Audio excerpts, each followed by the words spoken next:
Hey, thanks for joining us again on another episode of Regenerative Inspiration. We are here today with Hendrik Jordaan, who's become a good friend of mine.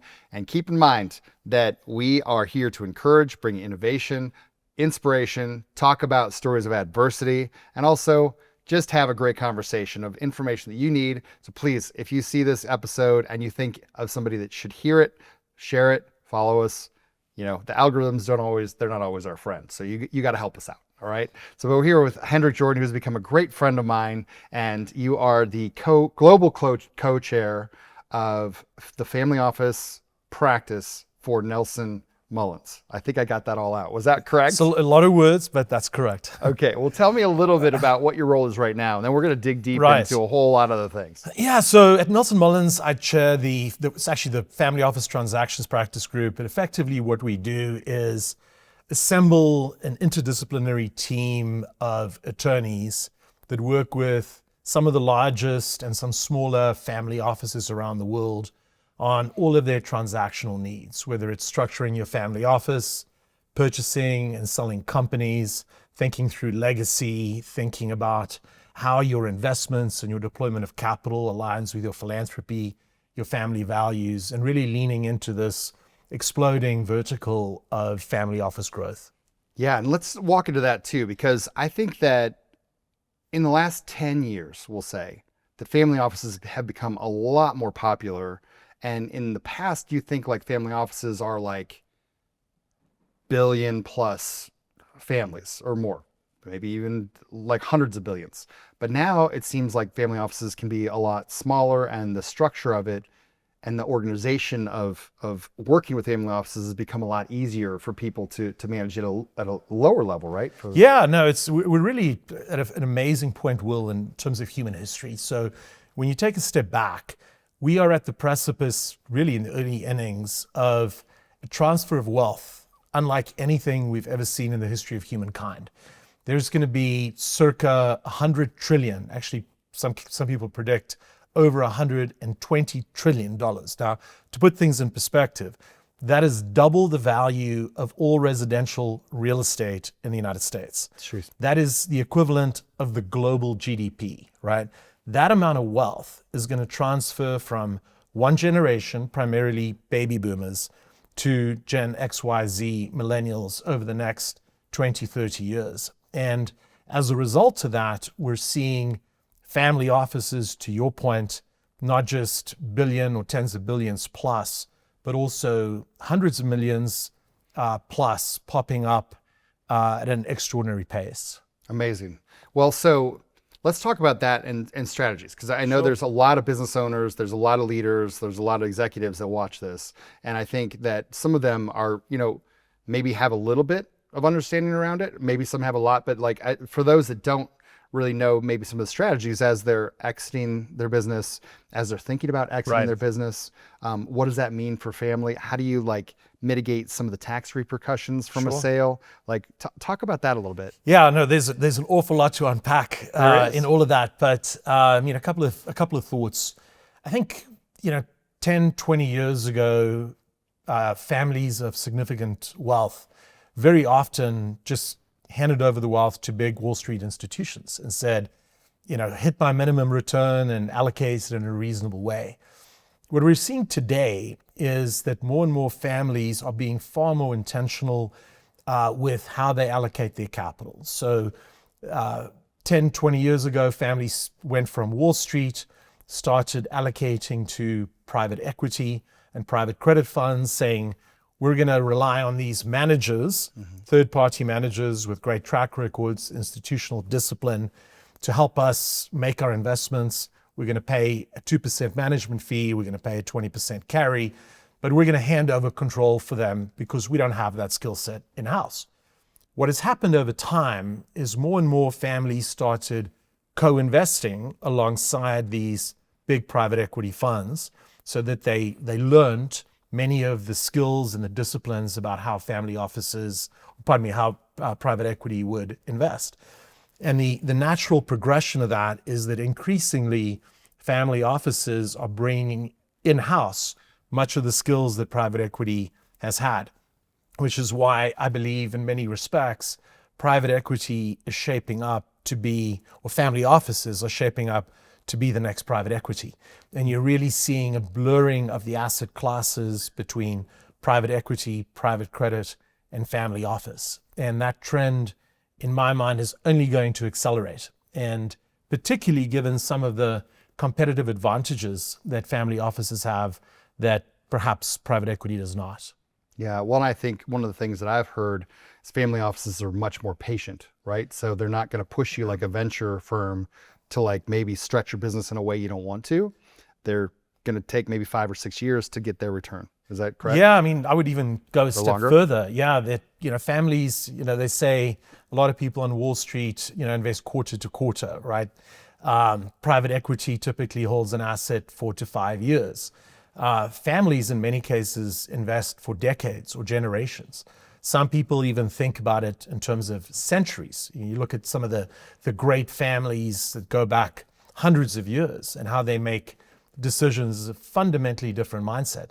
So if you're a business owner and you're selling your company and you think through, okay, I can bring in a great private equity partner and this amazing and phenomenally successful PE funds that have delivered incredible value to business owners. However, if you transact every 4 years, I think about it in a 20-year period, every 4 years you trade to a new private equity fund, right? You keep rolling over your equity from one buyer to the next, okay? So you have 5 different owners over a 20-year period.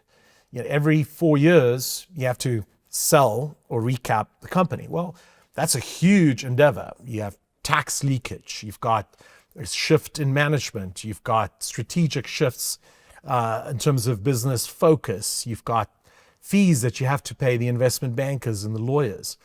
Now you think about the value of compounding capital. So if you have a single owner that makes decisions for the long haul, right? And you think about the compounding nature of not having that leakage over a 20, 30-year period, it's phenomenal. And that's where family offices, one of the ways that family offices can really differentiate, and they're increasingly leaning into these competitive advantages. Well, I love that because, I mean, as a business owner, a lot of times you're thinking about what's here this week, this month, this year, and you have to be responsive, and you're not thinking about that long-term growth. While many companies have done that, and they're great acquisition partners with these family offices, where potentially you could somewhat partially retire, keep the vision going, and then ultimately build something bigger with that same vision, right? Without having to me, is the whole concept of time, right, is fascinating, and I think tying it into, regeneration and grit, the themes of your podcast, right? If you take a longer term view, then many times shorter term hiccups that you have become less relevant. Right? And you can put things in perspective in a different way than if you are forced to exit 3, 4, 5 years down the road. So Warren Buffett just announced his retirement, I think 2 days ago. When you look at his investments, he held his investment in Coca-Cola for 35 years, right? He held I think it was, Coca-Cola was 35. I think American Express was 30 years, right? A lot of Mr. Buffett's wealth was created after he was in his mid-40s because he took a long-term view to creating value, and he didn't react to short-term crises the way that some institutions and some participants in Wall Street's, may do. Now, that being said, Wall Street is incredibly adaptive, and you're seeing the emergence of evergreen funds. You're seeing longer-term investment vehicles. You're seeing continuation vehicles emerging that seek to bridge, the gap that traditional private equity may have had. But I'll submit, certainly when it comes to the concept of patience and time and taking a long view on value creation and values, that's where family offices can really shine. So let's talk about 2 things. One, how a business owner, leader, somebody that exited, because we have quite a few clients who have, been acquired by very large companies in the last year or 2. And I mean, all this wealth shows up, right? So, from a standpoint of them thinking through like what it takes to create their own family office, let's talk about that for a second. And then I have another question on top of that. Yeah. So if you think about whether you want to form your own family office, the first thing to think through is, do you have enough, are there enough resources, investable assets, that it warrants having a single family office? That means you have to hire a chief investment officer, you have to hire a finance team, you have to hire a deal origination team if you're going to be doing direct investments, a litany of services, right? Which is why many of the smaller families, when I say small, certainly much bigger than mine, but families say under 100 million, to use a crass number, would go to a multifamily office environment where families pool their resources. They have a single team that effectively allocates amongst them. When families get to be of an even larger size, that is when you see more and more of that skill set, being brought in-house. But what I submit is so important in structuring your own family office is not just having a team that can execute on the deals and can hit your targeted returns. It really goes to what really matters to you. What are your values? What is the legacy that you want to leave for your children, right? How do you want to change the world in a positive way? Those are the things that, if you have your own single family office, you can be incredibly intentional and you can be very effective in terms of how you can achieve that, as opposed to handing your money over to, a money manager and getting a report, seeing what your IRR and MOIC might be, at quarter's end. Nothing wrong with that. Perhaps that is a place in your portfolio. And every family's different. Every situation is different, right? But as you accumulate wealth and as you think about being intentional, these are some of the things that I'd submit you should think about. Yeah, well, I love that. And I think that, we've had conversations here in the past where, families, let's just, somebody passes, everything gets cut up, and you lose all the power of that being together, right? And so I think that's a really important facet for people to understand right now, is that, you don't have to necessarily, and maybe this is a trust or something like that they might want to do as a family instead of a family office, but like something a little bit different where they're not saying, oh, I have 5 family members and now 20%, 20%, whatever that might be.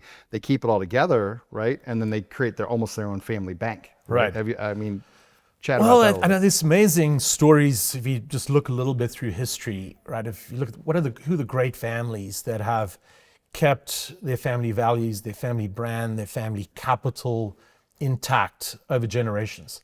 And really what you're referring to there, in part, Will, I believe, goes to the point of governance, right? So to have a great family office, you have to have great governance. If that breaks down, there's not a clear decision-making process, roles aren't defined correctly, there's not a clear vision, it can break down very easily. And, I think of the example of one of the great families of stories, in my opinion, is the story of the Rothschilds family, right? So are you familiar with? Yeah. Okay, so basically, and I'm sure many of your listeners would be familiar with it, but it's an amazing story going back to the early 1800s, really, Napoleonic wars, post-Napoleonic wars, when Europe shut down and, borders were frozen, currencies were frozen. A lot of very wealthy merchant families went bankrupt because trade effectively stopped, right? But what did the Rothschilds do? They kind of did a little bit of what you alluded to, in that I think it was Jacob Rothschild at the time moved his 5 sons to 5 strategic locations across Europe. One was in Frankfurt, one was in Vienna, Naples, London, and Paris. Yep. And this network of family that he had in key circles of influence around Europe gave him access to information, to trade, to deal flow, and influence, and allowed that family, through the effectively dispersed intentional allocation and governance of the next generation, to make phenomenal investments. And I think there's a lot of lessons in the past, right, that families can apply today. Right. Yeah. And I think that's the thought that, okay, when you have that much wealth, you have to create the opportunities, the business opportunities. It's not like they're going to go work for somebody else. You're creating the company, the strategy, and then they're all bringing it back to the family, right? Well, and what's amazing to me, I think one of the really exciting places where we are today is, I think we're sort of at this tipping point where a lot of this wealth that we're talking about that's resulting from this great wealth transfer is going to have incredible positive change in the world, right? So you're having this next generation, 30, 40, I'm in my early 50s, next gens that are saying, no, we don't just want to do an 8% return and buy a beautiful house on the ocean and live that lifestyle. We care about certain things in the world. We have, well-being, health, uplifting people globally. Those are things that we care about. And so you're going to see far more intentionality and far more impact, I predict, over the next 10 and 20 years. And so if I was tying it to your audience potentially, if I was running a company looking for the right partner, and I'm looking at family office capital potentially as a strategic long-term partner, I would look for great values alignment. And I would be very careful to pick the right families, because there are incredible families in the world that can drive value, that can be amazing partners. But just like in any industry, you have a bell curve. So you want to be very careful that you pick the right family, the right partner that actually aligns with you and that can stay with you through thick and thin to help you drive the vision for your company. Yeah, no, I think that's awesome advice. So taking that a step further, when there are companies looking for investment with family offices, how do they find them? I mean, because there's I probably get 20 emails a week on brokerages you call Hendrik and things Nelson like that. Mullins, I just call you, right? Yeah. So, all right. Hey, shameless plug. Call Hendrik. No, he's going to guide you. It's a little bit tongue in cheek. But that's so tell me a little bit more on that. It's because there's people all over the world that have different scenarios, right? Right. So and every third person you meet will tell you, I'm tied in with families. I'm in the family office world. Well, you have to be careful to determine people that maybe gatekeepers are real and that they actually have those bona fide relationships with families. That being said, it's much harder to penetrate the family office community than it is the private equity community.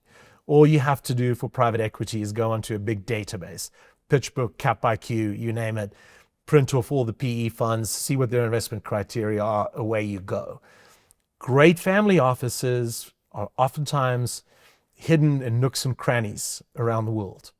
And they're difficult to find, but when you find the right one, can be extraordinarily valuable and help you grow.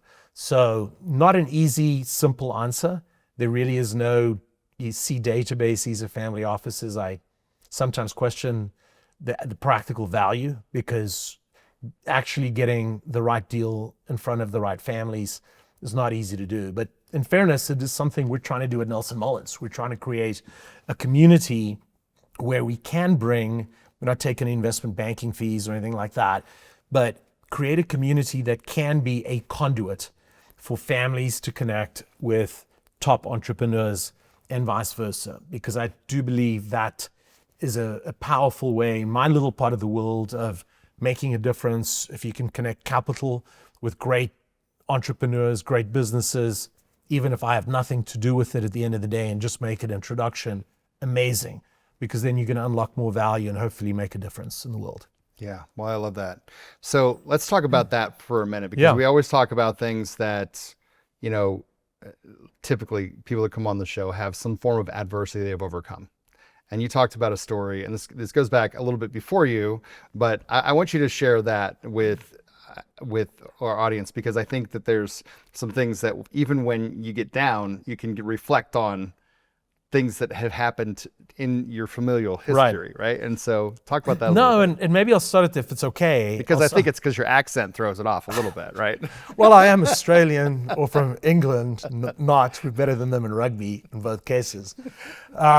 So my family crest and my family motto is percussa resurgo. And that in Latin means, struck down, I shall arise again. I am arising, enemies beware. Okay. And that's been passed down for generations in my family. I've actually engaged an expert to trace my family lineage going back centuries. But it's sometimes keeping information going back centuries not so good. Yeah. So the story gets a little blurry quite quickly. Right. But recently, I'll share one story that I have leaned on in my struggles, and I've had a lot of struggles in my life. But one of the struggles, one of the times of challenge that I've had, I've leaned on this story as a way to give me strength and to help me get through it, which I believe I've done. And that is the story of my grandfather. So, I'm of Dutch descent. My family came to South Africa from the Netherlands primarily several centuries ago. Fast forward to the year 1899. That was the year when the Anglo-Boer War started in South Africa. So England at the time was the greatest military power on earth. You had this little Dutch colony at the tip of Africa that, lo and behold, discovered the greatest diamond reserves in the history of the world in Kimberley, and also incredible gold reserves. Well, my good English friends will tell you, and with over a chuckle, that England was very quick to, shall we say, lay claim to the golden diamonds. Yeah. And my descent, the Dutch are fiercely independent people, and we're known to not be scared for a fight. So, long story short, the Dutch went into battle with the English. We were actually beating the English in large part until the English did what's called the scorched earth policy, where they basically cut off all the supply chains by killing all the cattle on the farms, taking the women and children who were home, putting them in concentration camps, which were quite gory. My grandmother was in a concentration camp. So fast forward, my dad fought the English in the Anglo-Boer War, got caught. I'm going to simplify the story a bit, but caught as a political prisoner. And luckily for me, because I wouldn't be here, escaped the firing squad. And luckily for him, he got a life sentence as a political prisoner. Well, lo and behold, his sentence was subsequently commuted. But when he came out of prison, he had many beautiful farms, were all burnt down. His cattle were slaughtered. His wife had passed away while he was in prison as a political prisoner, and really had to start all over again.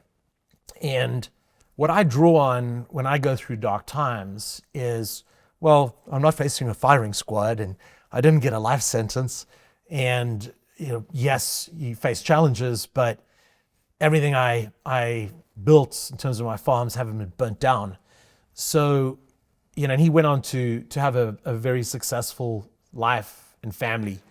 So it's a mindset of perseverance. It's a mindset of rising when you're struck down again, and it's a mindset of knowing when you lean on what your ancestors did, right? That I think could be a powerful force to give you strength. Yeah, well, that is a powerful story. Everything, scorched earth. Yeah, and I know some of the stories. I've read some of the history, and that's devastating. And so, but to be able to rise out of that again, and that resilience is what every entrepreneur, every leader, every person needs to have in the moments that are hardship in their life. Yeah, right? And I think look, we're all part of humanity. Right. So to your listeners, maybe you don't know all the details of, your ancestors going back 3, 4, 5 centuries, but I think you could lean on the stories of other humans, right? Other people in our, call it, broader tribe, right? That we all are connected. And I think those stories of perseverance, you can make your own, and you can use that as a source of strength to get you through difficult times. Yeah, I don't remember who told me this, but many years ago they said, because mentorship is very important, right? But they said your mentors don't actually need to be alive. You can read and learn from a mentor. And I think that goes to that as well, is that you can learn from others' mistakes and history and resilience and overcoming. And I think that's incredibly powerful. No, it's you're spot on. And I think, I've sort of started on LinkedIn posting because it's something that I started studying a little bit more when I went through some difficult times in my life. And I started posting something called the comeback code, right? And it was just Hendrik sitting around on a Sunday night, studying and analyzing what do great people do that have overcome adversity? What have great countries done that have overcome adversity? What have great companies done? And when you take the time, to your point, to lean into history and to find mentors from the past, right? They're all around us. Yeah. Well, and I think one of the bigger things too, when people are going through something, sometimes it's like there's so much anxiety around that moment that they're not thinking further down, and there is a longer path, and there is hope on the other side. And I think that's the important side of that too. When you see the stories and that people are overcoming, you have that power to do that too. Like, of just go, like, stick with it. Like, even if it's like a little thing every day, like I always talk about, like, write it down, because then your brain stops working on it. It's like, write it down, get it out of your head, and then take a minute and just relax for a second, Yeah, I think mentors, having an incredible support system around you, in terms of, doesn't have to be many people that can help you and support you, just knowing you have people that love you, people that are willing to stick with you through thick and thin, right? And that's when you find out who your friends are and who are not, right? When you go through hard times. But I think all of those things to me certainly have been very helpful. And then also, I think how you view time, right? So often when we go through difficult times, in my experience, when you look at it from a 1 year, a 2 year, a 3 year perspective, you can think, oh my gosh, the world is melting down. But when you step back and you go, no, this isn't a 3 year issue, right? This is a 10, 20, 100 year mindset that you should have. And this is what great family offices can do. The ones that truly have patient capital, the ones that truly can take the long view, right? And I think that's quite important in that process.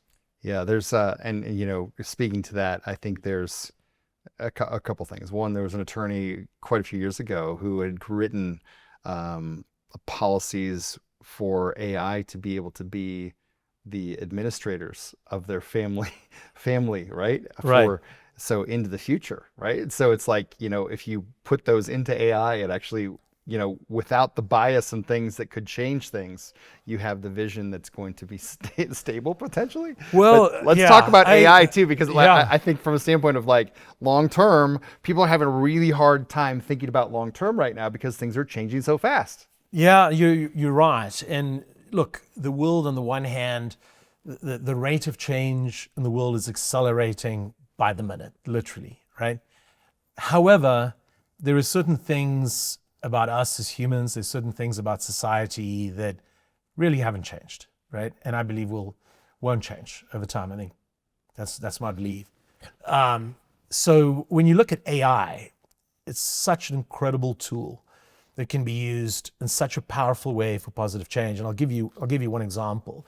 I'm working on a project right now. It's called The Impossible Dream. And it's an amazing story about how one family office, in this case, the family office of Mark Cuban, is partnering with a gentleman who actually is currently suffering from ALS, but one of the bravest, most inspirational humans I've ever met. If you go to The Impossible Dream, you'll learn all about it. But using AI to try to cure the ALS disease, but not just that, potentially being a platform to solve the 600 neurodegenerative diseases that are currently plaguing the world, for which there are cures for fewer than 10%. Yeah. Right? So think about this. A family, right, that is entrepreneurial, that is willing to put capital into making a difference in the world, technology in AI, and then a really charismatic, brave, inspirational, who, by the way, you should have on your podcast. It'd be amazing. I would love to. But yeah, using his platform and his strength to try to really create a movement to try to drive positive change. And I think those are the kinds of things that we could see in terms of the future of AI and positive change in the world. Yeah, well, I love that. And I think, getting to like the regenerative side of things, I think getting back to the basics is also something people have to do, because for the last 20, 30 years, we've polluted ourselves with all sorts of different things. Your plasticides, your chemicals, the way we grow food, the way the fertilizers are, the water we drink that gets like recycled, the different things that happen. So getting back to the basics of getting to that, getting your own immune system strong, because ALS is autoimmune, like there's other 600 plus diseases, and so your body is not recognizing itself, so it starts to attack itself. Right. And so like, how can we flip the switch on that? Because it's like, if you could just take the breaker in your house, sometimes people just reset their breaker in their house to fix problems, but I mean, you can't quite do that with your body, right? So how do we do that? And I think with AI, it can assimilate information so fast. I mean, I am incredibly blown away by some of the things I've seen on the medical side of things from AI, and the ability for it to take all of the tests that maybe somebody's ever gone through and digest that in moments and reflect it against global context, right? And research, instead of what we've had in the past is one doctor from their experience, which is what you wanted. You wanted an experienced doctor, but that experience is limited to their section, right, of expertise and things like that, and they might not be looking at all of these things. So that's where I think AI truly, when it gets all that content together, can be incredibly powerful. Well, I think I'm incredibly excited about where the world is going in terms of positive changes in healthcare, longevity, you name it. Obviously, there's risks with AI as well that everybody is very, very well aware of. But I think we're in an amazing place in human history where positive change can, if it's done correctly, just increase at an exponential rate. Certainly around health and wellness, but all of the issues that are plaguing humanity today, not all of them, but many of them. It's not going to be the panacea for everything, but yeah. I love that project, and I definitely want to have him on as a guest. And I'll go to them if I need to. Incredible guy. Yeah. Are they in Dallas? No, he's actually in LA. Okay. Mark is obviously based in Dallas. We're partnering with Parkland Health in Dallas, and some professors from Duke University, some of the world's leading scholars. One of the CEO of the venture, Brett Goldberg, is based here right here in Denver. So, but yeah, I'll introduce you, and I think it'd be amazing. That's great. Yeah. So let's jump back from that to the family office side of things, the inspiration people need to have, that long-term planning that people are not doing or are doing, but how do they do that? What piece of advice would you give to, let's say, your younger self or younger people? Because there's a lot of young listeners too. Let's say they're 20, 30 years old. Like, what advice would you give to them to like plan for the future and get things kind of like lined up in that longer term vision? Yeah, I think so in terms of goal setting, this is actually quite apt, since what is today?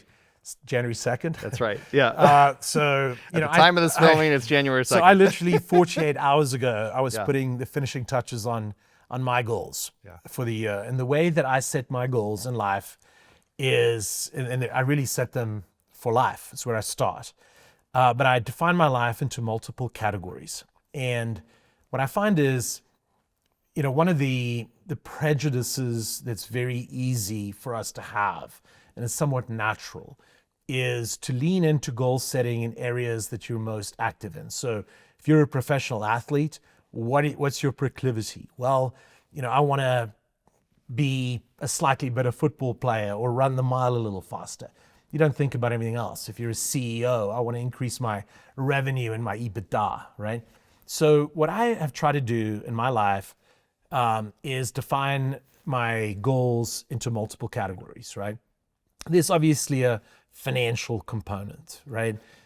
There's also a health component, those are pretty easy and low-hanging fruit that most people lean into. But then you get into, and then a family component, which is really, I would argue, at the number one in the list. But then you have a few others that setting your goals not only for this year, for 2026, but setting them for your lifetime, right? What are your spiritual goals, right? What do you care about spiritually that you want to achieve? And then philanthropic, right? What are your The other one I would throw out there that I confess I'm quite weak on is your creative goals, right? But I think all of us have incredible creative components to our brains that, again, speaking for myself, I like to be creative doing deals in business and finance. I'm not always as creative in the arts. That's an area that I need to flex and work on. Yep. But forcing yourself to set the goals for each of those. So, financially, where do I want to be that I want to pass down, on my deathbed to my children? Maybe it ties with my philanthropic goals. What are the goals that I want to support? But how do I set that lifetime goal? And then working your way back, to a 10-year goal, a 5-year goal, a 3-year goal, a 1-year goal, and then obviously monthly goals, etc., can get a little laborious. But I have found taking a long-term view in a highly disciplined, structured way across multiple verticals forces you to take the long view around why you are here and what you're looking to do. That was awesome. Thank you. And I've never heard it quite that way. So that's great. I love that. How do people that maybe don't have that vision for the long view, like how do they get there? Like, are there any questions you would have them ask themselves of like, what is it supposed to look like in 50 years for my family or my legacy or my things? How do you get them there? I think the important thing is starting and thinking. Because there's one thing I can guarantee you is you'll be wrong. Yeah. Whatever your goals are, they're going to change over time, and that's okay. The important thing is setting the goals and having a clear vision and mission about why you're here and what you want to achieve, right? And then it goes around the process that you put in place and being disciplined around executing on it. So the other comment I would make is reading, right? Whether you're reading inspirational posts on your favorite, LinkedIn or, watching your podcast or whatever it is, but educating yourself around time and the notion of time, right? Which is a really interesting a concept. It's critical on investment, right? I think the quote from Warren Buffett was, patience. The stock market moves capital from the impatient to the patient. I'm butchering the quote. That makes sense. Yeah, that makes sense. But effectively, that's where it's close. Going. It's close. That's where it's going. And when you invest, how you acquire knowledge, how you treat people, right? When you take a long-term perspective on your daily interactions, what are your goals for your family? And studying people that have done great things, people that you look up to, those are the things I would encourage people to consider. Yeah. So it's just a journey of self-improvement, and every day that goes by that you can live in a better fashion, you can make a more positive difference, you can help people, right. You can drive value, which is one of the things too that I'll tell you has been interesting to me recently is, I've taken some time to really introspect. And, I started out my life wanting to be a professional tennis player and then an attorney and then private equity. And what I realized when I had time to reflect is that my real calling on earth is to help people. That's what I really believe I'm here to do fundamentally. Yeah. And one of the ways it came to me is by really spending time thinking about my father who's passed away. But my father was a small town medical doc in South Africa. And literally, 20,000 people in the hometown where I grew up in. But he was an incredible doctor in the true sense of the word. He loved his patients and he would do anything for his patients, right? Yep. And what I seek to become, don't profess to be there by any means, but is to be a similar version of him that I ascribe to, helping people in M&A, helping people in finance, helping people in family office. It's a little bit what you're doing, right? You're helping people through your podcast. Yeah. So at least that's my perspective on it. Yeah, because I know what drives me is seeing the flicker of hope in somebody's eyes. Right. And it doesn't matter whether that was a patient, whether that was a business owner, whether that is somebody that can now like be inspired, right? And do something that drives me. Like, that's what I have to see. Yeah. Right? So. I think that's right. And I think having also the perseverance to stick with it, because one of the things I realized is if you have a measure of success in doing certain things, the more success you have, the more attacks you'll have, right? And attacks will come from all different places. People you think you can trust, turns out may not be as trustworthy, right? So having perseverance, having your North Star, being committed to it, staying true to it, and having a long-term view, I think those are things that I would encourage. Yeah, I love that. And actually in the last month, I heard somebody say that, when they failed, like this could be on the football field or this could be on, business or whatever, it's like they had a way of relating it, of saying, okay, well, I got that one out of the way.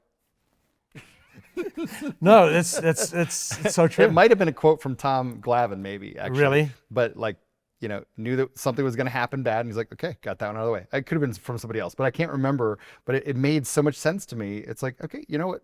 You made a mistake. You did something wrong. Got that one out of the way. Now move on. Well, it's interesting. Gotten to know John Elway a little bit, and who, by the way, has an amazing family office as well, doing some incredible investing in sports. And one of the things John shared with me, because I asked him, I said, look, it's one of the great QBs of all time in America. Yeah, it has to be in America because we don't play gridiron in South Africa. He said the single most important thing in a great quarterback is the ability to shake off a bad game and bad media coverage. He goes, Hendrik, I can't tell you how many great quarterbacks, so we all have bad games, right? How many great quarterbacks throw a couple of picks like we all do and get crucified in the media, lose their confidence and disappear, right? And I think that mindset of you're going to throw interceptions, right? You're going to get crucified by the media as the worst quarterback of all time. But the great ones are the ones that have the North Star, that keep going. Like you said, I got it out of the way. Yeah, it's perfect. Yeah, I got that interception out of the way. No, you don't want to throw interceptions all the time. That's but not you good. Got it out of the way. You got it out of the way. So yeah, I think that's spot on. Well, another key I think that many people have, in technology right now, you type things out. Writing out is what I heard you say, and I think writing out is, I know many years ago I read a study on the psychology of writing it out. Is that your mind starts to work on that in a way that you don't realize it's working on. Right. And so those that write business plans, those that actually write their goals, those that do things, even though they don't look at them maybe again, still are much more highly probable or successful in getting those things. And so, or doing those things because they wrote it out. Because their subconscious is continually working on that, right? No, I agree. And I find actually writing it out physically, in paper. Yeah. Maybe I'm just, 54 and not today's generation. Yeah. But that to me is more impactful. That and slowing down, right? Thinking about having quiet time to reflect, slowing down to speed up. Yeah. That's one of the challenges I think today's generation has, is they're so used to moving so fast. They're so used to having all the answers all the time, fully digested with 5 ChatGPT proposals laid out, right, that they lose an incredible opportunity, which is thinking, reflecting, may not even be conscious, right?